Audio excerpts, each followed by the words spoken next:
Dearest listeners, there exists in this world a peculiar cruelty reserved exclusively for young ladies of fortune and breeding. The relentless scrutiny of one's reflection in an unforgiving looking glass. Today, your humble chronicler brings you the most extraordinary tale of a young woman who gazed into such a glass and found not vanity's usual concerns, but rather the unsettling whisper of a question that would alter the very course of her existence. But let us not rush, for the best stories, like the finest Madeira, must be savored properly. The spring of 1815 found Miss Eloise Grenville in the enviable position of being 21 years of age, possessed of considerable accomplishments, and situated as the beloved daughter of their graces, the Duke and Duchess of Waverley. That she was beautiful could not be disputed by even the most censorious matrons of the ton, though her beauty bore an exotic quality that set her apart from the pale, golden-haired young ladies who typically graced the drawing rooms of Mayfair. On a particular evening in late April, as the household of Waverley Manor prepared for the grand ball that would mark the opening of their London season, Eloise sat before her dressing table whilst her lady's maid arranged the dark masses of her hair. The looking-glass reflected back a countenance of striking contrast, hair as black as a raven's wing, eyes of the deepest brown, and skin that bore warmth despite the current fashion for pallor. It was not vanity that held Eloise's attention, but rather a creeping sense of otherness that had begun to manifest with increasing frequency. She found her gaze drifting to the miniature portrait of her Grace that sat upon the vanity, the Duchess Catherine, with cornflower blue eyes and hair like spun gold, bearing not a single feature that found its echo in Eloise's own countenance.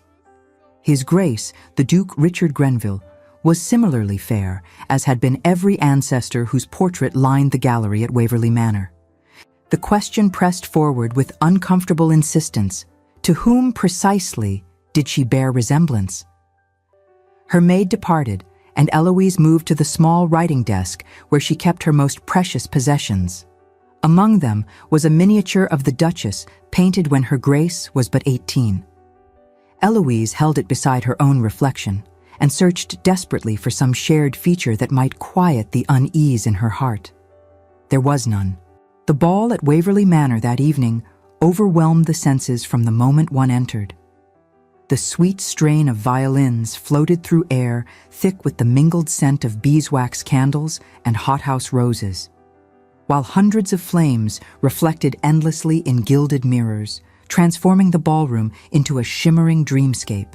The rustle of silk against silk created a constant whisper beneath the murmur of refined conversation, and jewels caught the light at every throat and wrist, a constellation of wealth and privilege gathered beneath painted ceilings depicting classical mythology. Eloise descended the grand staircase with her Grace at precisely the appointed hour, her gown of white silk adorned with delicate embroidery, pearls at her throat that had belonged to the previous Duchess. The evening progressed through its expected phases. The receiving line where Eloise executed perfect curtsies and exchanged pleasantries with the endless stream of guests. The opening quadrille where she partnered with young Lord Hartley, whose conversation proved as uninspired as his dancing. The careful navigation of the social waters that required a young lady to appear sought after without seeming fast. Engaged without appearing bookish, beautiful without vanity. It was during a brief respite when Eloise had been prevailed upon to display her accomplishments at the pianoforte that the evening took an unexpected turn. As she rose from the instrument, her eyes fell upon Lady Montrose, speaking to companions in a voice that carried rather further than discretion might have advised. The words reached Eloise with perfect clarity. One might marvel at how the Duchess had produced such a dark-haired daughter when both their Graces were so remarkably fair. Perhaps there was some foreign influence in her Grace's family that had failed to manifest until this generation? The remainder of the evening passed in a peculiar haze. Lord Edmund Carstairs, a gentleman of some 35 years, whose persistence in pursuing her attention had become increasingly difficult to deflect, claimed her for 2 dances, the maximum permitted, a declaration of particular interest that did not escape notice. As the evening drew toward midnight, Eloise slipped away to the library, that sanctuary where she had spent so many happy hours of her childhood. She moved to the shelves that held the leather-bound volumes of family records and drew down the book of lineage that covered the years of her birth. The pages revealed what she had begun to suspect. There were no entries marking her arrival as an infant. The first mention of Eloise Grenville appeared when she would have been perhaps 2 years of age, a notation that made no reference to birth or christening. She continued her search until she found what she sought, a letter, yellowed with age, tucked between pages. It was a hurried note in the handwriting of what appeared to be the Duke's estate steward from that era, making reference to the babe found at the gates and the decision of their graces to maintain the strictest discretion. The phrasing was businesslike, logistical rather than emotional, yet the implications were staggering. The rustle of silk at the doorway announced the Duchess. Her Grace crossed the room and stood beside Eloise near the shelves of family history, her expression holding love, certainly, but also apprehension and perhaps relief that a long-anticipated moment had finally arrived. Eloise spoke of what she had found, of questions growing in her mind, of the terrible need to understand who she truly was. Her Grace listened without interruption, and when Eloise's confession ended, the Duchess drew her into an embrace that spoke of love transcending the bonds of blood. She confirmed what the letter suggested. Eloise had been found as an infant of perhaps 3 months, abandoned with only the finest shawl and a note begging whoever found her to provide care that her mother could not. The Duchess spoke of her own grief that year, of the daughter she had borne and lost within hours, of the emptiness that had threatened to consume her. Finding Eloise had seemed a gift from Providence itself. They had raised her as their own because, her Grace insisted with fierce tenderness, she was their own in every way that mattered. The revelations ought to have brought comfort, yet Eloise found herself caught between gratitude and a desperate hunger to know where she had come from, who had given her life before abandoning her. The Duchess did not attempt to dissuade her from seeking answers. Instead, she offered information long kept in reserve. The night Eloise had been found was forever seared into her Grace's memory. March of 1794, bitterly cold, with the infant wrapped in a shawl of extraordinary quality. There had been a note signed only with the initial V, and a small silver locket bearing the same initial. These items had been preserved. The Duchess would give them to Eloise, along with her blessing, to seek whatever answers she needed. As they returned to the ballroom, her Grace offered one final piece of information. Lord Sebastian Marlowe, the Duke's nephew and Eloise's childhood companion, would be returning to Waverley Manor on the morrow after an absence of 6 years. The morning following the ball brought weather that matched Eloise's turbulent emotions. Gray skies threatening rain, wind stripping early blossoms from trees. She rose early despite the late hour at which the ball had concluded, unable to settle to any of her usual occupations. She found herself drawn to the windows overlooking the circular drive, watching with intensity she could not explain for Sebastian's arrival. It was approaching 11:30 when the sound of carriage wheels drew her to press closer to the glass. The gentleman who emerged from the traveling coach struck Eloise with the force of physical impact. This was not the youth she remembered, not the 18-year-old who had departed with promises to write. This was a man in the full prime of his 24 years, tall and broad-shouldered, his face having lost the softness of youth. Even from her vantage point, she could see his countenance bore an expression of carefully controlled emotion. Her heart was beating with uncomfortable rapidity, a response she could not entirely attribute to mere curiosity. She stepped back from the window, pressing her hands to flushed cheeks and commanding herself to composure. It was not until afternoon tea that she was obliged to make her appearance. The Duke and Duchess were present, lending formality that prevented any easy renewal of old friendship.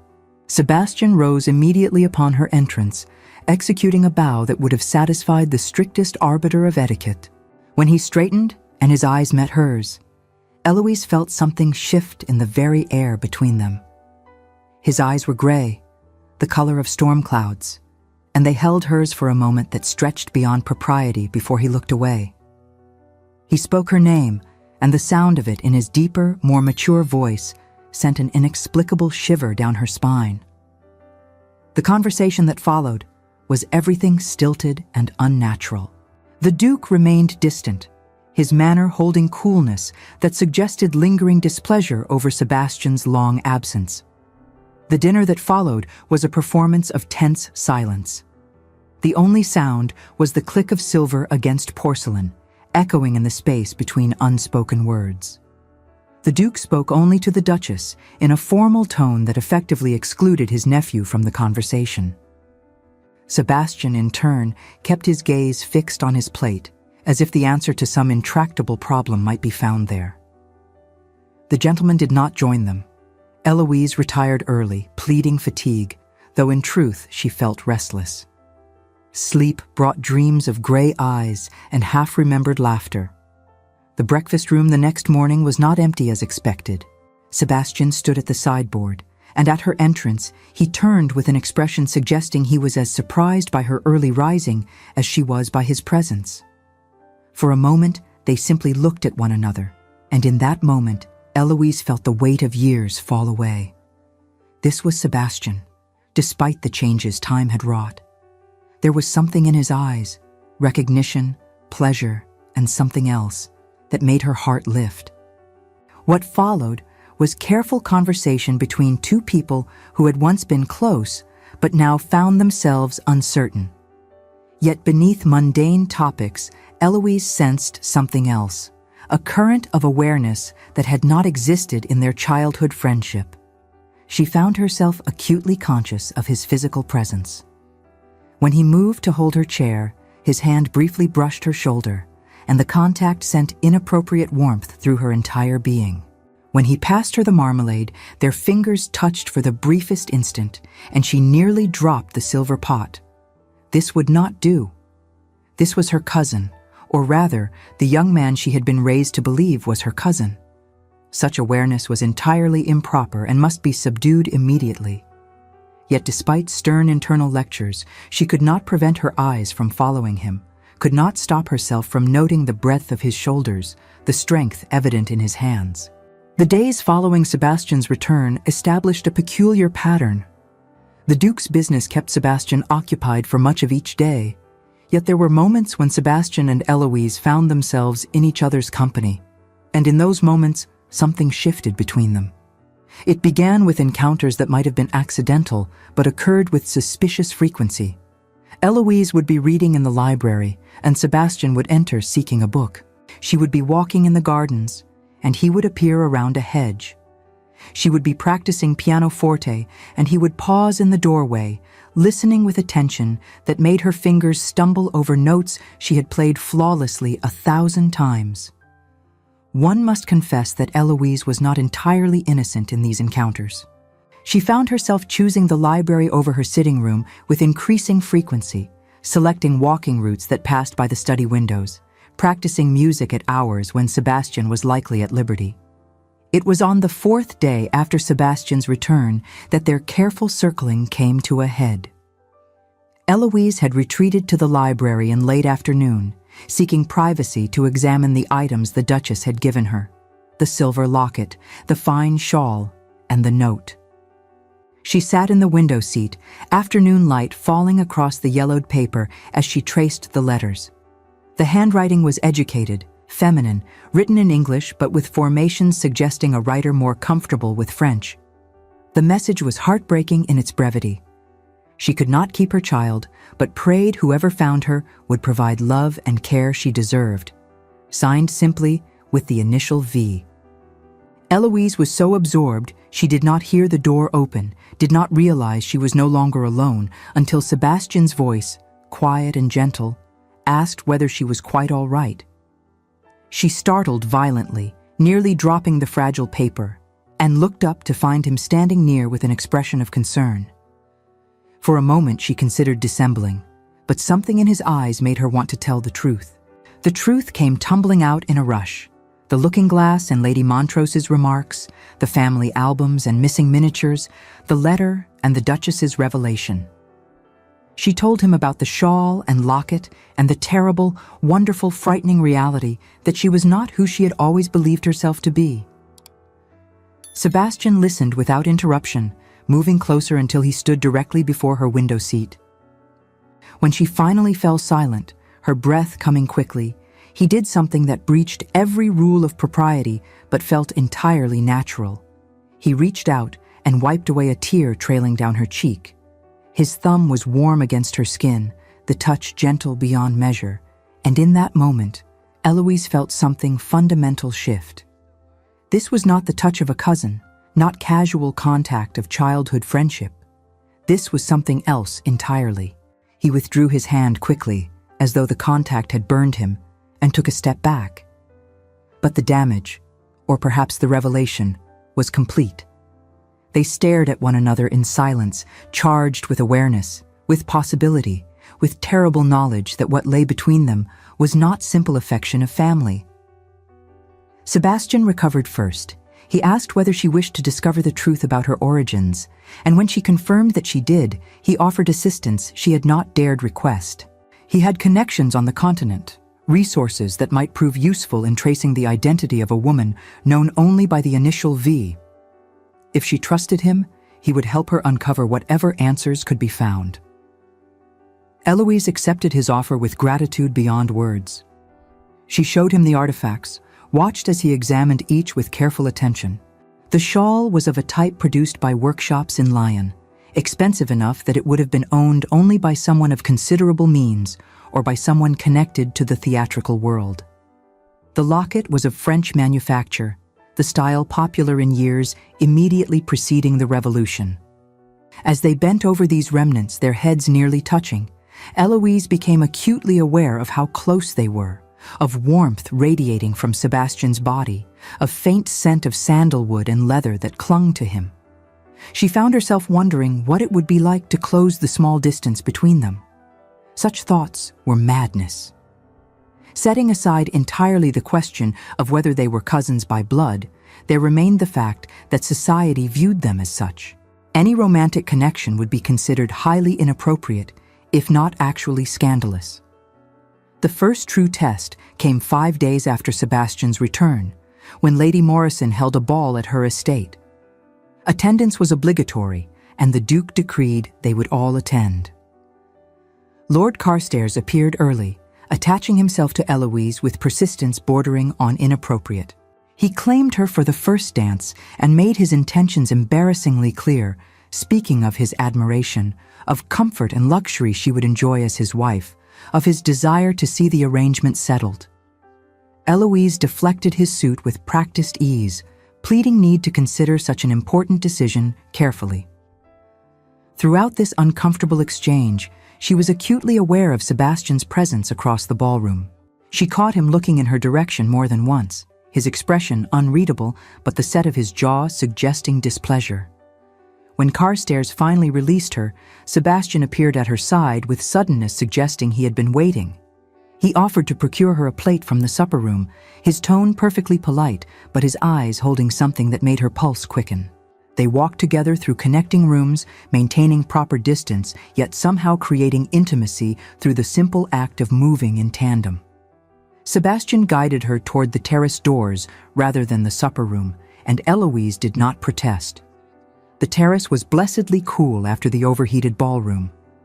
They stood at the balustrade, and for a long moment neither spoke. When Sebastian finally broke the silence, his voice was low and intense. He spoke of Carstairs, of the man's reputation as a fortune hunter who had pursued several heiresses with single-minded determination. He questioned whether Eloise truly understood what marriage to such a man would entail. The vehemence in his voice startled her. As he spoke, a memory surfaced unbidden. Whispers she had overheard the previous season about a young heiress whose engagement to Carstairs had ended abruptly, followed by her family's swift retreat to the continent amid rumors of scandal. Eloise had dismissed it at the time as mere gossip, the sort of malicious speculation that inevitably attached itself to any broken engagement. But Sebastian's warning cast that half-forgotten story in a darker, more sinister light. and she felt a chill of recognition that perhaps her instinctive wariness of Carstairs had been wiser than she knew. She assured him that she had no intention of accepting Carstairs' suit, that her heart remained entirely her own, that she would not marry where she could not love. Sebastian turned to face her fully, and in the silvery light she could see conflict warring in his expression. He moved closer, close enough that propriety demanded she step back, yet she found herself rooted. His hand lifted as though to touch her face, and she held her breath. At that moment, the terrace doors opened to admit Lady Beatrice Hammond with two other young ladies. The spell was broken, and Sebastian stepped back with a bow, excusing himself to return to the ballroom. Lady Beatrice expressed the opinion that it would be a very romantic thing if Eloise and Sebastian were to make a match of it, never mind that they had been raised as cousins. The observation made Eloise's heart sink. She had forgotten that society remained ignorant of the truth. She and Sebastian were not blood relations. Any romantic connection would be viewed through the lens of their supposed cousinship. The scandal would be moderate rather than ruinous, but it would exist. The morning following Lady Morrison's ball brought a development that both thrilled and terrified Eloise. At breakfast, Sebastian appeared with a proposition he presented first to the Duke and Duchess.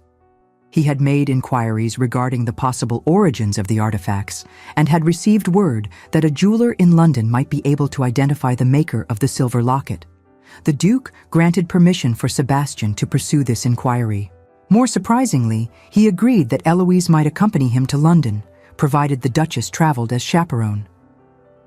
Within 2 days, the party set forth for London. The journey took the better part of a day. Eloise found herself in a state of barely contained excitement that had little to do with uncovering her origins and everything to do with knowledge that Sebastian was a mere carriage length away. During the stop at an inn, propriety demanded they all take their meal together in a private parlor. Sebastian and Eloise found themselves seated across from one another, their knees occasionally brushing beneath the table due to confined space. Each accidental contact sent sparks of awareness through Eloise's entire being. They reached London as evening fell. Waverley House proved imposing and elegant, staffed by servants who attended to their arrival with practiced efficiency.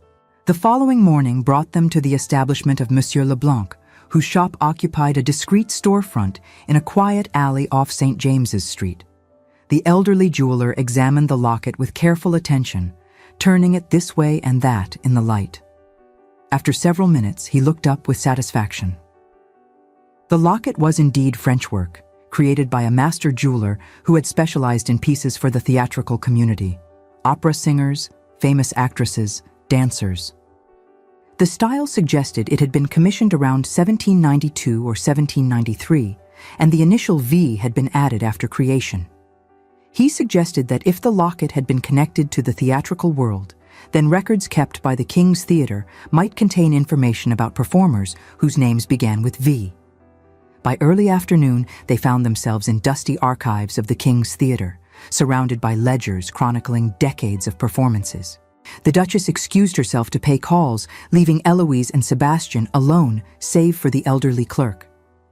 They worked in companionable silence, each taking a stack of ledgers.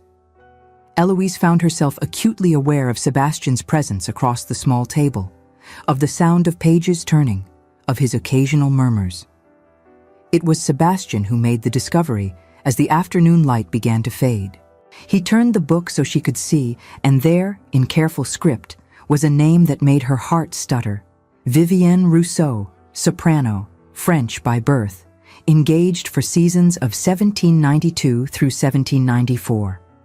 There were notations beside her name, addresses where she had lodged, performances in which she had appeared, and a final entry dated June of 1794, contract terminated, whereabouts unknown. Eloise found herself unable to speak. Sebastian came around the table to stand beside her, his hand settling on her shoulder with warmth and weight that anchored her to the present. Vivian. Her mother's name had been Vivian. She was not simply V from an abandoned note, but a real person who had lived and worked and walked the streets of London. They returned to Waverley House as dusk fell, both quiet with the weight of discovery. Dinner that evening was a subdued affair. The Duchess observed their expressions and wisely did not press for details, allowing them space to process what they had learned. Eloise retired early, lying awake in her luxurious bedchamber, her mind turning over that name, Vivienne Rousseau, like a precious jewel, examining it from every angle. The second morning in London brought renewed purpose.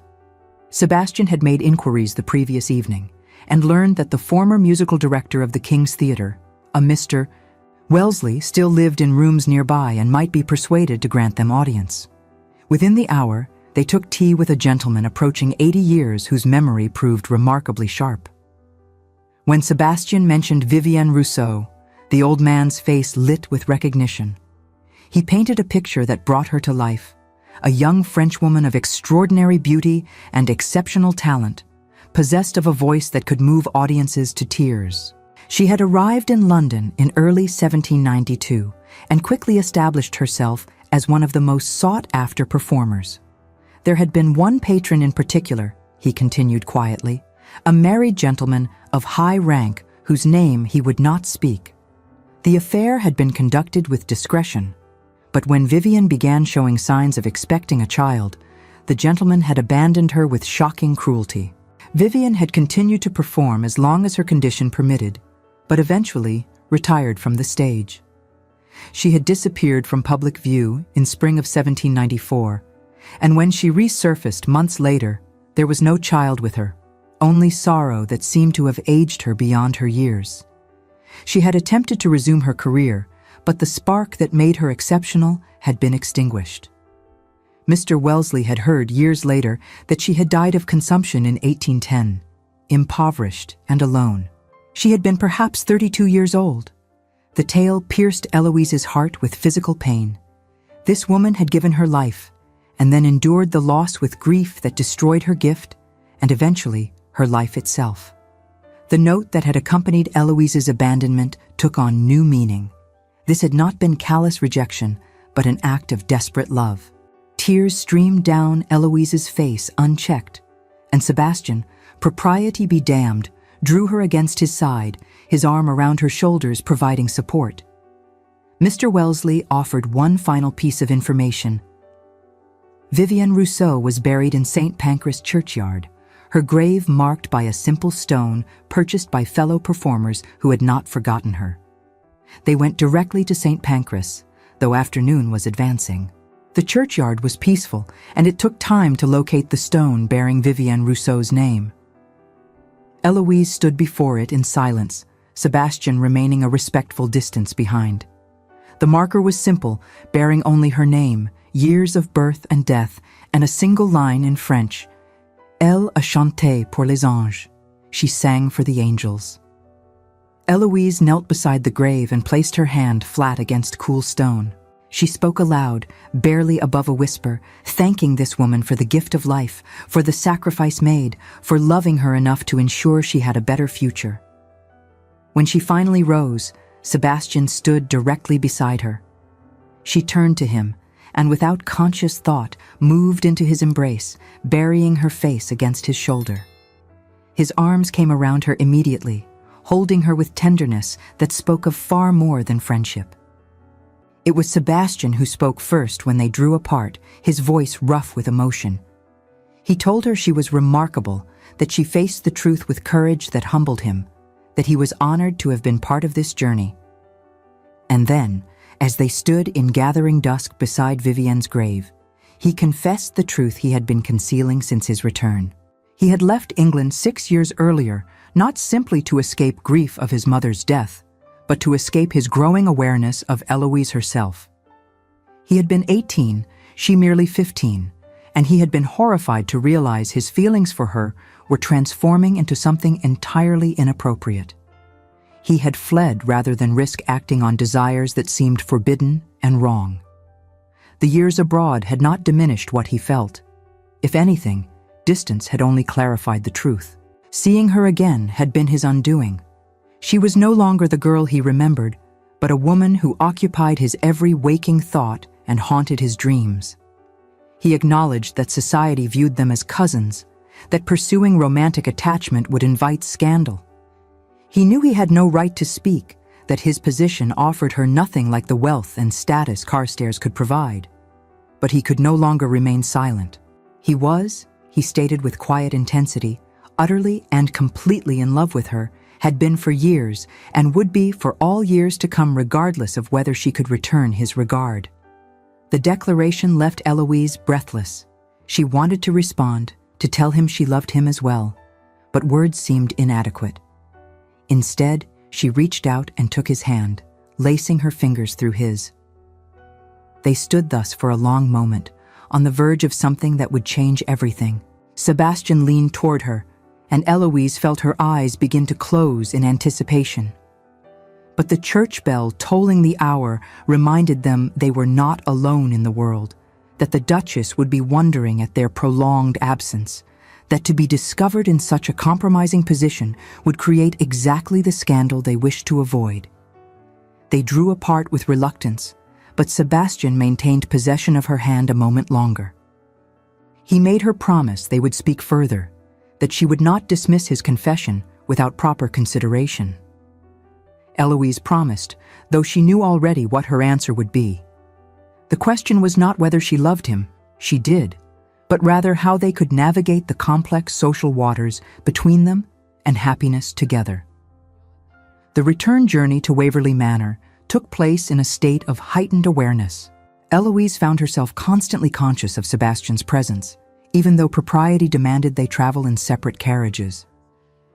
They arrived at Waverley Manor in late afternoon of the second day to find several visiting cards had been left, including 3 from Lord Carstairs. The Duke awaited them in his study, his expression serious. He requested a private audience with Sebastian before the younger man had even removed his traveling coat. Left alone with the Duchess in the drawing room, Eloise found herself unable to settle. She paced before the windows, her mind spinning with possibilities. The Duchess finally spoke with directness. She confirmed that Carstairs had indeed called 3 times in 2 days. More significantly, he had requested and been granted an audience with the Duke earlier that afternoon, before their return. The implications were clear. Carstairs had made a formal offer of marriage, and the Duke would now feel obliged to present it to Eloise for her consideration. The Duchess moved to sit beside her, taking her hand. What followed was a conversation that revealed truths carefully guarded until this moment. Her Grace spoke quietly about the nature of Eloise's relationship to the family, specifically her relationship to Sebastian. They were not, the Duchess confirmed, related by blood in any way. Sebastian was the Duke's nephew by his late brother's marriage, while Eloise was the foundling the Duchess had claimed as her own. There was no legal impediment to a romantic attachment between them. However, society did not know this truth. Society viewed them as cousins and would judge any romantic connection through that lens. The scandal would not be ruinous, but it would exist. Whispers would follow them. Some doors might close, some invitations might cease. The Duchess made no recommendation. She simply laid out realities, then added one final observation. Marriages based on affection, while not unknown, were also not the norm in their circles. That Eloise might have the opportunity to marry for love was itself a privilege not granted to most young women of their class. But she must choose wisely, understanding the full cost of whatever decision she made. It was not until dinner that evening that Eloise saw Sebastian again, and the encounter proved far more painful than she could have anticipated.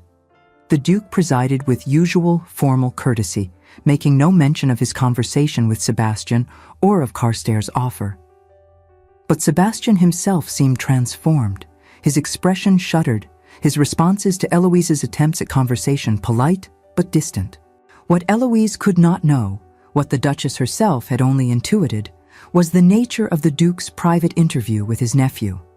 His Grace, believing sincerely that he was acting in Eloise's best interests, had not merely informed Sebastian of Carstairs' offer. He had spoken at length about the advantages such a match would bring: security, status, freedom from the whispers that would inevitably follow a union between supposed cousins. He had suggested, with the subtle pressure that only a duke and guardian could apply, that if Sebastian truly loved Eloise, he would not stand in the way of such an advantageous settlement. A gentleman, His Grace had implied, sometimes demonstrated love through sacrifice rather than possession. The warmth that had existed in London seemed to have evaporated under the weight of the Duke's expectations, replaced by formality that felt like a physical blow to Eloise. When their eyes met across the table, she saw none of the tenderness glimpsed at Vivian's graveside. Instead, there was something that looked almost like resignation, the expression of a man who had made a terrible decision for what he believed were noble reasons.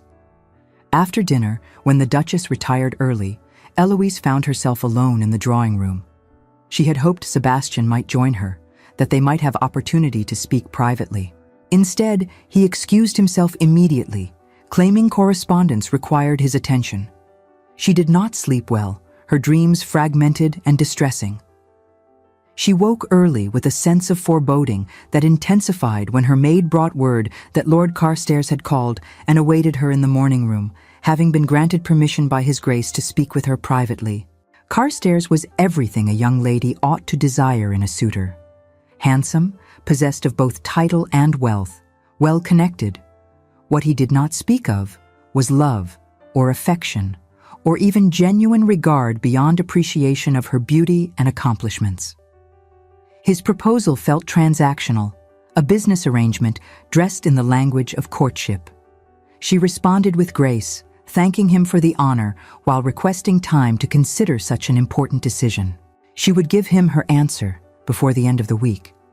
He acquiesced with visible reluctance, taking his leave with a bow that managed to convey both confidence in her eventual acceptance and displeasure at being made to wait. The Duchess found her afterward and drew her into an embrace that provided comfort without words, then suggested gently that perhaps a walk in the gardens might clear her head and heart. Eloise walked for perhaps 20 minutes when she rounded a turn to find Sebastian standing beside the small lake. He stood with hands clasped behind his back, staring across the water with an expression of such bleak sorrow that it stopped her in her tracks. She approached quietly and spoke his name softly. He turned, and for an instant she saw raw emotion before he schooled his expression into something more neutral. Eloise could not bear it.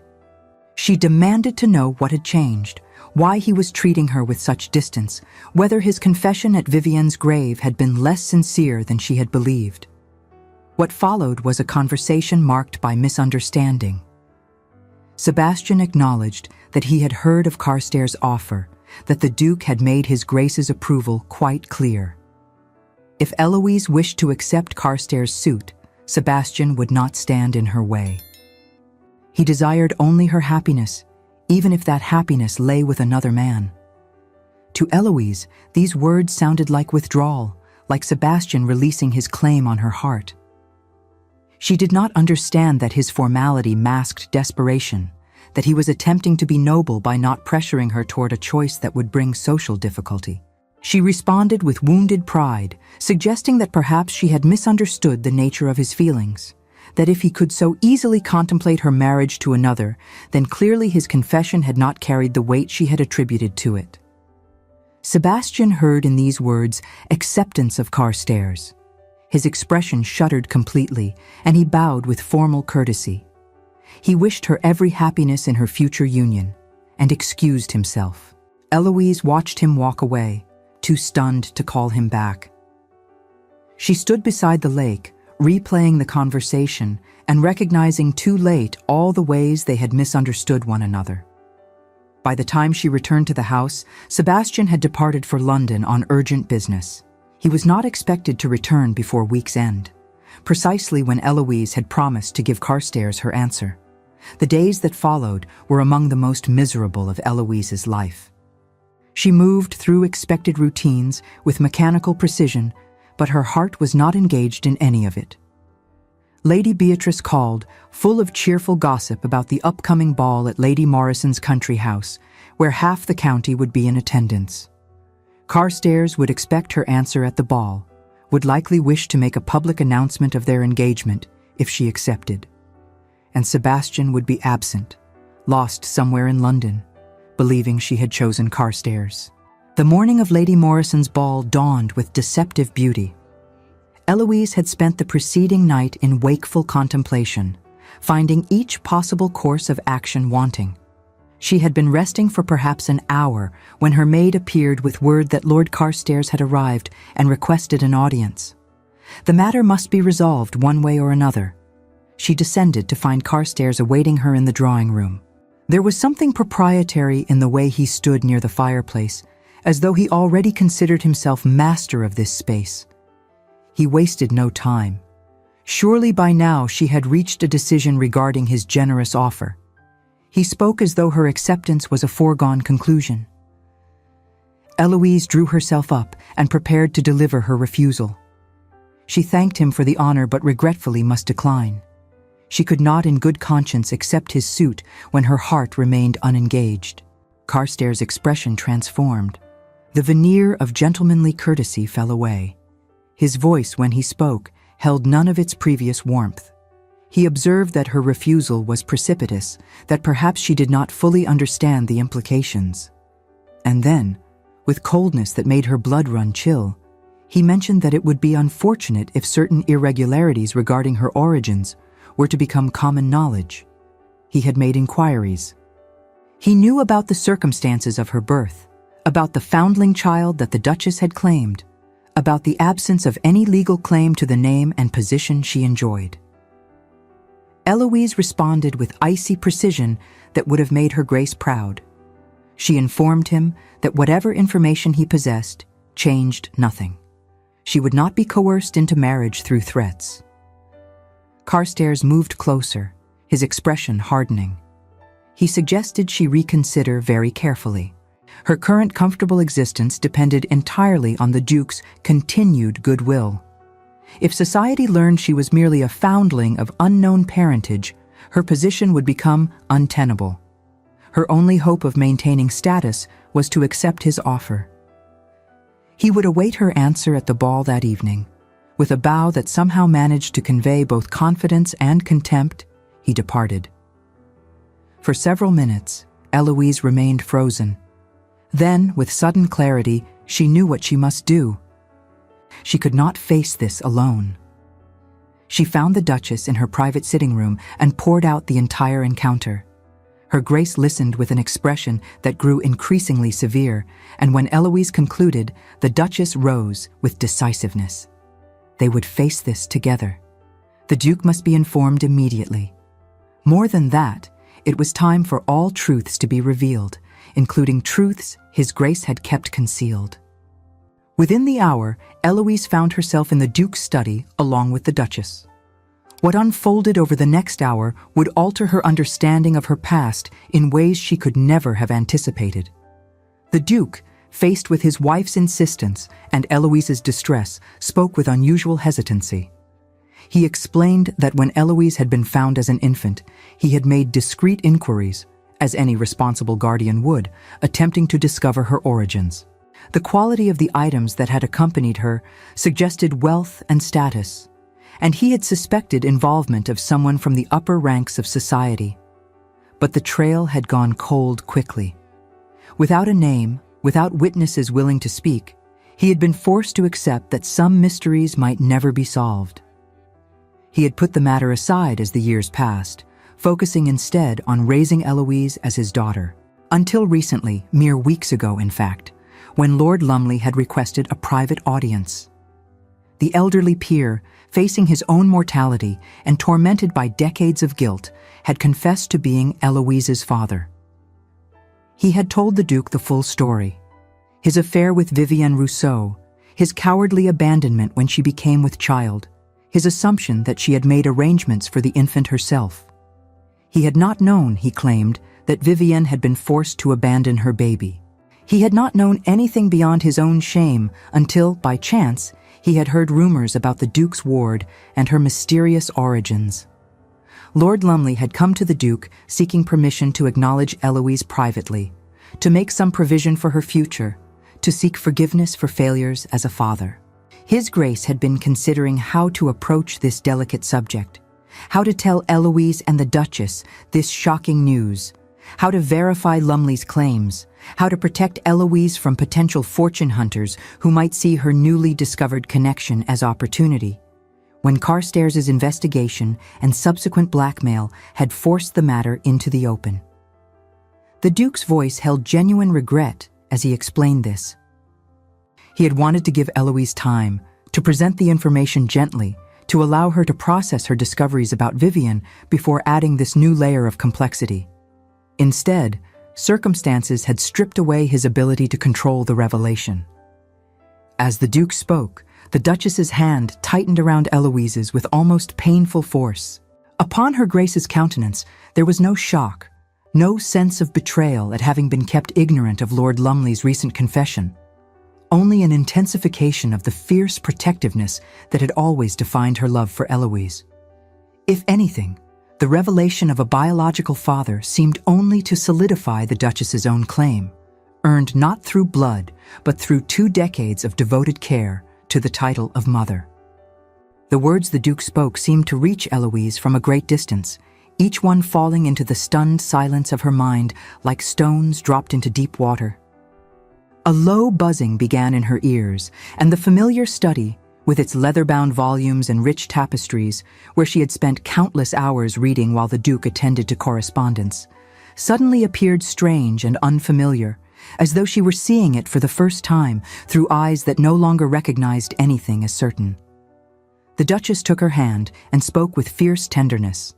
Whatever Carstairs believed he could accomplish through threats, he was mistaken. The family would stand together, would face down any scandal, would not allow Eloise to be coerced into marriage through fear. As they sat in the study, united in their determination, the door opened to admit an unexpected visitor.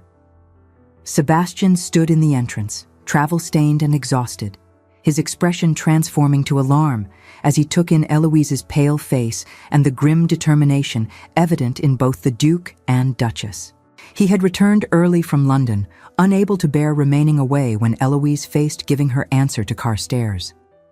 Whatever his own feelings, whatever misunderstandings lay between them, he would not leave her to face such a momentous decision without support.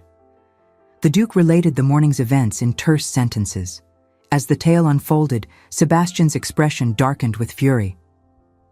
When His Grace concluded, Sebastian turned to Eloise with eyes that burned with intensity. He crossed the room in 3 strides and dropped to one knee before her chair, propriety abandoned entirely. He took her hands in his, heedless of the Duke and Duchess witnessing this display, and spoke with passion that left no room for misunderstanding. He loved her, had loved her for years, and would love her until his dying breath. He had no fortune to match Carstairs, no grand estate, nothing but himself, and a heart that beat solely for her. But if she would have him, if she could find it in herself to accept him, despite the moderate scandal their union might cause, he would spend every day of his life ensuring she never regretted choosing him. He acknowledged the confusion of their last conversation, took full responsibility for the misunderstanding. He had been trying to be noble, to give her freedom to choose the advantageous match without pressure from him. He had been a fool, and he begged her forgiveness. And then, with a glance toward the Duke and Duchess that sought permission even as he proceeded, he asked Eloise to be his wife. Eloise, tears streaming freely, could not speak past the emotion that closed her throat. Instead, she nodded emphatically, her hands tightening on his. Sebastian rose and drew her into his arms, and for a moment the Duke's study faded away. There was only this: the warmth of his embrace, the solid reality of his presence, the knowledge that whatever challenges lay ahead, they would face them together. The Duke cleared his throat, a sound that held equal parts approval and amusement. He observed that this was highly irregular, that proper courtship had not been observed, that half the county would have opinions about cousins marrying. And then, with warmth that Eloise had rarely heard from him, he gave his blessing. The Duchess was openly weeping, her face radiant with joy. She confirmed what she had told Eloise. There was no blood relation between them, no legal impediment, nothing but social convention that might object. What remained was the matter of Carstairs and the ball that evening. They could not allow him to continue in his belief that Eloise would accept his suit or that his threats held power. Sebastian, still holding Eloise, suggested with quiet steel that perhaps Lord Carstairs needed to understand that Eloise was not without protectors, that his attempts at coercion would not be tolerated. The Duke agreed, and what followed was a planning session that mapped out precisely how the evening would unfold. They would attend the ball as a united family, would present an unshakable front, would ensure Carstairs understood his defeat before he could make his threats public. And if scandal came regardless, if society chose to judge them harshly for Sebastian and Eloise's union, they would weather it together, secure in the knowledge that their choice was made from love rather than obligation. As the family dispersed to prepare for the battle that lay ahead, the Duke retired briefly to his study. A messenger was dispatched to London, carrying a note for Lord Lumley. The message was succinct, detailing the blackmail and the imminent public confrontation at Lady Morrison's ball. The Duke made no request. He simply presented his lordship with the opportunity to defend the blood of his blood. The choice to attend would be entirely Lord Lumley's. As afternoon advanced and preparations began, Eloise found herself alone with Sebastian in the garden. They walked hand in hand, speaking quietly of the future they would build together. Sebastian told her of his plans. He had used his time abroad to make investments that had proven successful. He could not offer her the luxury Carstairs promised, but neither would she want for necessities. More importantly, he offered her partnership, respect, freedom to be herself. Eloise responded that she had never desired luxury for its own sake, that the modest means Sebastian described sounded like riches beyond measure when accompanied by love. She spoke of her own desires, to honor Vivienne's memory in some meaningful way, perhaps by establishing support for women in difficult circumstances. As evening approached, Sebastian caught her hand one final time. He drew her into the shadow of an alcove and kissed her with a tenderness that made her knees weak and her heart sore. It was her first kiss, and it was everything, sweet and searching, promising everything and demanding nothing. When they finally drew apart, Sebastian touched his forehead to hers and whispered a promise that no matter what occurred at the ball, she was his and he was hers, now and forever. Lady Morrison's ball was already well underway when the party from Waverley Manor arrived, their entrance timed to ensure maximum impact. The Duke led the way with his Duchess, both wearing expressions of aristocratic composure. Behind them came Sebastian and Eloise, walking side by side in a manner that immediately drew every eye. One must confess that they made a striking couple. The way they moved together, the subtle synchronization of their steps, the awareness evident in every glance, announced to anyone with eyes to see that something significant had shifted. The ballroom fell into one of those peculiar silences. Conversations died mid-sentence as guests turned to stare. Lady Morrison herself advanced with an expression that mixed delight at drama about to unfold with concern about potential scandal occurring under her roof. Lord Carstairs stood near the refreshment table until the sudden hush alerted him to new arrivals. When he turned and saw Eloise on Sebastian's arm, his expression transformed. Surprise, displeasure, calculation, and finally cold fury concealed beneath polite greeting. He approached, bowing first to the Duke and Duchess before turning attention to Eloise. His words were perfectly proper, his inquiry about her health impeccable. But his eyes held a warning, a reminder of threats he had made. Eloise met his gaze without flinching. She responded with equal courtesy, then, with deliberate intent, introduced Sebastian as her affianced husband. The words fell into the assembled company like a stone into still water. Whispers erupted immediately. Cousins marrying, how extraordinary, how irregular, was such a thing quite proper? Carstairs' mask of civility cracked visibly. He requested a private word with Eloise. The Duke intervened smoothly, observing that anything Lord Carstairs wished to say could be said before him, as Eloise's guardian. What followed was a confrontation that would be discussed in drawing rooms for months. Carstairs, abandoning all pretense of gentlemanly behavior, accused Eloise of leading him to believe she would accept his suit. He spoke of time invested in courting her, of expectations he had been encouraged to form, of his right to an explanation. The Duke responded with icy precision that no promises had been made, no formal understanding established, and that his ward was entirely within her rights to refuse any suit that did not please her.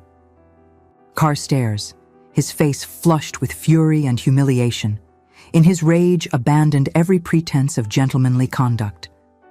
He announced to the assembled company that perhaps they did not understand the full nature of what they were condoning.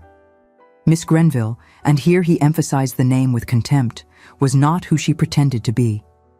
She was a foundling, a bastard child of unknown parentage, raised above her station through the Duchess's misguided charity. The gasps that greeted this revelation were entirely genuine. But before whispers could transform into condemnation, an unexpected voice cut through the chaos. Lord Lumley, who had been standing near the windows, stepped forward with dignity that commanded immediate attention. He was an imposing figure despite his years, his bearing that of a man accustomed to authority. He confirmed that yes, Miss Grenville was indeed not of legitimate birth. She was, in fact, his daughter by Vivienne Rousseau, a woman he had loved, but lacked courage to stand by when she needed him most. He had failed both mother and child through cowardice and concern for his reputation, an error he regretted more deeply with each passing year. The Duke and Duchess had given his daughter a life he could not provide, had raised her with love and care he had no right to expect. That he was now standing before society, admitting his connection, was not because of Lord Carstairs' threats, but because he could no longer bear the dishonor of denying his own child. Miss Grenville was beloved by the Duke and Duchess, was affianced to a gentleman of good family and excellent character, and would inherit from him upon his death such property as he could legally bequeath to her. Any man who thought to use the circumstances of her birth as leverage for coercion was beneath contempt. The impact of Lord Lumley's statement was profound. To have a peer of his standing publicly acknowledge an illegitimate daughter was shocking, certainly, but also strangely admirable. His frank admission of his own failures, his evident remorse, and his clear affection for Eloise transformed the narrative from one of scandalous deception to one of family loyalty and redemption. The Duchess moved to stand beside Eloise, placing an arm around her shoulders. She addressed the assembly with quiet dignity, confirming that she had indeed found Eloise as an infant and chosen to raise her as her own daughter. That decision had brought her more joy than she could express. Eloise was her daughter in every way that mattered, and the Duchess would stand by her against any attempt to diminish or shame her. Sebastian finally spoke. His words were simple, but carried absolute conviction. He announced that he had loved Eloise since they were children together, that his years abroad had only strengthened that love, and that he considered himself the most fortunate of men that she had consented to be his wife. They were not related by blood, society's concerns about cousinship notwithstanding, and he would thank anyone who had objections to address them to him directly. The challenge implicit in his tone was unmistakable, as was the protectiveness in his stance. Eloise herself, surrounded by her family's support, found her voice. She addressed the assembly with composure that would have made Vivienne Rousseau proud, speaking of the mother she had never known, of the sacrifice that had given her chance at life, of the family who had chosen to love her. She acknowledged the irregularity of her situation while refusing to apologize for circumstances beyond her control. She was Eloise Grenville, adopted daughter of the Duke and Duchess of Waverley, biological daughter of Vivienne Rousseau and Lord Lumley, affianced wife of Lord Sebastian Marlowe. Each of these identities was true, and none cancelled out the others. When she concluded, the silence that followed held a quality of respect.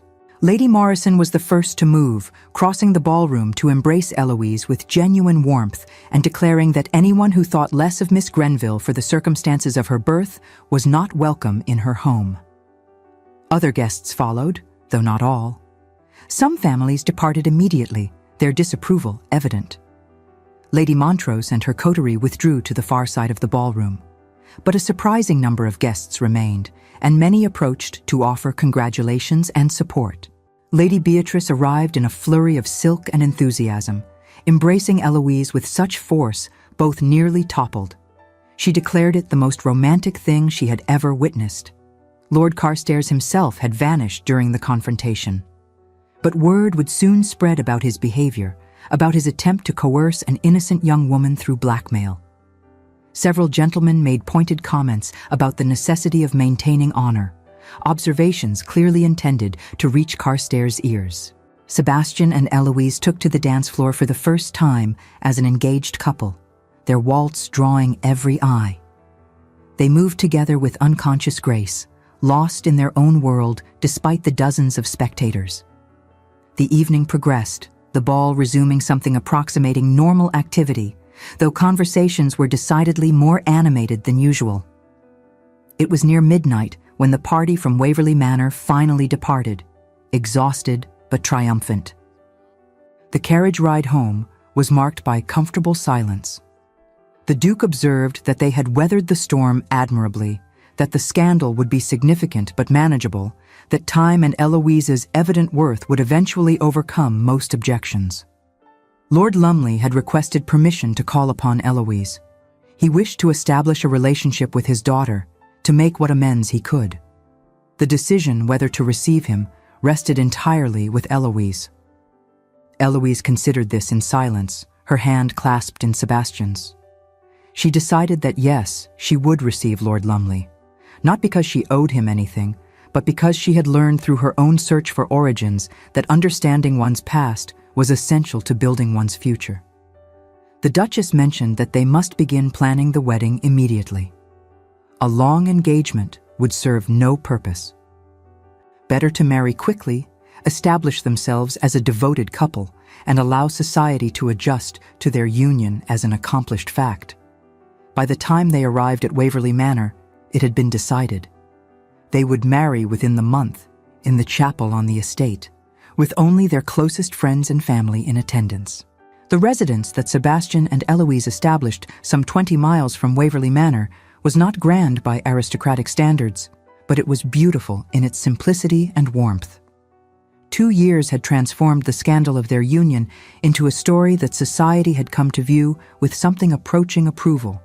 Not universal acceptance, certainly, but recognition that their love had proven genuine and enduring. Eloise sat in the nursery of their modest manor house, her infant son cradled in her arms, while Sebastian stood by the window, watching the sun set over their gardens. The baby, named Richard for his grandfather and bearing the middle name Vivian in honor of the grandmother he would never know, slept peacefully, his tiny fist curled against her bodice, his breathing steady and soft. The Vivian Rousseau Memorial Fund had become Eloise's great passion, providing assistance to women in theatrical professions who found themselves in difficult circumstances. The Duchess had been instrumental in establishing the fund's credibility, lending both her name and considerable financial support. Even some of the matrons who had initially disapproved of Eloise's irregular birth had been moved by the charity's mission, recognizing in it both compassion and practical good sense. Lord Lumley had indeed become part of their lives, a tentative but growing relationship that brought him visible peace in his final years. He doted on his grandson with the devotion he had denied his own daughter, attempting through this new generation to make amends for failures of the past. Eloise had found that she could not hate this man who had abandoned her mother. She could only feel sadness for all that had been lost to fear and social convention. The Duke and Duchess visited regularly, their pride in Eloise evident in every interaction. Her Grace had been proven correct in her assertion that blood mattered less than love, and even His Grace, initially so concerned with propriety and social standing, had softened considerably when faced with evidence of his adopted daughter's happiness. He had privately apologized to Sebastian for the pressure he had applied during that conversation before the ball, acknowledging that his attempt to guide his nephew toward nobility had nearly destroyed the very happiness he claimed to seek for Eloise. Society had adjusted, as society always did. Some families never reconciled themselves to the circumstances of Eloise's birth or the irregularity of cousins marrying, but others, particularly younger members of the ton, found their story romantic rather than scandalous. Lady Jersey had been true to her word, receiving them at Almack's and making clear through her patronage that they were not to be ostracized. As darkness settled over the countryside and the baby stirred in Eloise's arms, Sebastian crossed the room to sit beside his wife. He touched his son's cheek with gentle fingers, then leaned over to kiss Eloise with the tenderness that had never diminished in 2 years of marriage. Outside, stars began to appear in the darkening sky, the same constellations Sebastian had taught her to identify when they were children. Through the nursery window, she could see them emerging one by one, ancient patterns that had guided travelers for millennia, constant and unchanging despite all the tumult of human lives below. The weight of her son in her arms was real and present, grounding her in this moment. Sebastian's hand found hers, his fingers warm and familiar, and she laced her own through his with the ease of long practice. The room smelled of lavender and milk, and the beeswax candles that burned low in their sconces, casting soft shadows that danced gently on the walls. There were no questions anymore, no restless searching in mirrors for features that did not match the family portraits. She knew where she had come from Vivian's desperate love, from Catherine's healing grief, from a convergence of tragedy and grace that had given her life twice over. And she knew where she belonged, here, in this quiet room with her husband and child, in this modest house that held more warmth than any palace, in this life built not on bloodlines or social standing, but on the simple, revolutionary choice to love and be loved in return. The mirror on the nursery wall reflected back not a young woman lost and searching, but a mother secure in her place, a wife content in her choice, a woman who had found in seeking truth not destruction, but liberation. There were no more questions in that reflection, only the quiet certainty of a heart, finally, completely at home. And so another tale of hearts united reaches its blessed conclusion. Love, it seems, finds a way even through the strictest conventions of proper society.